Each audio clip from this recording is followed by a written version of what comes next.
Hi, my name is Robert Jones, and I want to welcome you to the Knowledge and Proclamation website. Well, I know why you're probably here. You're probably here because you've seen our advertisement or somehow came across the link to our website.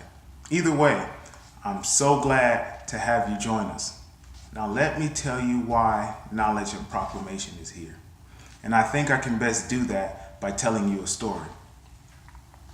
Before graduating from Luther Rice College and Seminary, studying Christian apologetics, I taught a Christian apologetics class at my local church. And I was so surprised to hear from a grandmother who came up to me after the class was over and said, "I have a grandson at MIT, and I'm going to send him all the information from this class because he doesn't believe in God. He has no interest in Christianity." And I try to talk to him all the time, but he has all these scientific arguments for why he doesn't believe in God. But through this class, she was finally able to see that all the scientific arguments, all the philosophical arguments are on the side of Christianity. And I was so surprised because I thought to myself, how many people in our churches are in this exact same situation, who either know someone who is struggling with the belief in God, struggling with the belief in Christianity, or are probably struggling themselves, who want answers to certain questions they see as they go throughout life. I think this is best captured by a poll that the Pew Research Center did, and they published an article on it called "Nuns on the Rise." In that article, they described the nuns in America as those people who are totally unaffiliated with any type of religion. They explain that 1 out of 5 adults over the age of 30 are unaffiliated with any type of religion, and these people often describe themselves as atheists or agnostic. The idea that they don't believe in God or just don't know and aren't really worried about if there is a God.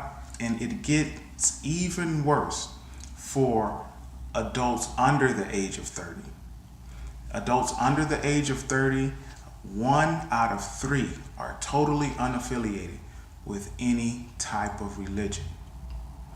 What is the church to do in this atmosphere? How are we to share the gospel with this atmosphere of people?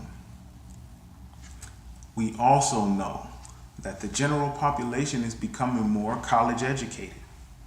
Our society is becoming multicultural. There are a plethora of new religions to learn about, new philosophies, and new ways of seeing the world. How are we to share the gospel and show Christianity as the only answer for all mankind? Knowledge and Proclamation is also here because we are, as Christians, are commanded to revere Christ in our heart and always be prepared to give an answer, a defense, a reason for why we believe what we believe. And that is why Knowledge and Proclamation is here, to help ministries and believers not only know what they believe, but also know why they believe, and to be able to share those things with others. I think J. Gresham Machen, a theology professor at Harvard, best captured this when he said, "You can avoid the hard questions of the faith. Many preachers are doing it, and many preachers are preaching to the air." He then went on to say, that's all you have to do is sit in your office, write quiet sermons for a quiet congregation. And then he ends his quote and says, "The church is waiting for men of another type."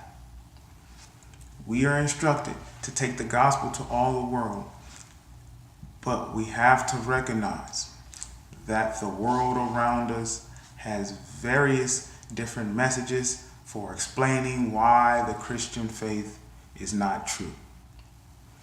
The apologetic tools that I teach will just help every believer to know that Christianity is true and to share that truth with others.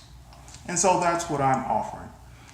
If you're interested in that, if you see that there is a need for this type of teaching in your ministry or your church, please click the contact link at the top of the page, leave me your email, and let's set up something to get apologetic teaching into your ministry. I recommend 2 apologetic lessons per year. So this is not something that needs to take over your ministry or take over your church, but 2 messages a year where people sit down, they think about what they believe and why they believe and how to communicate that with others. So if you identify with this purpose, with this cause, and see a need for it in your ministry, go ahead and contact us. Thank you again for visiting Knowledge and Proclamation.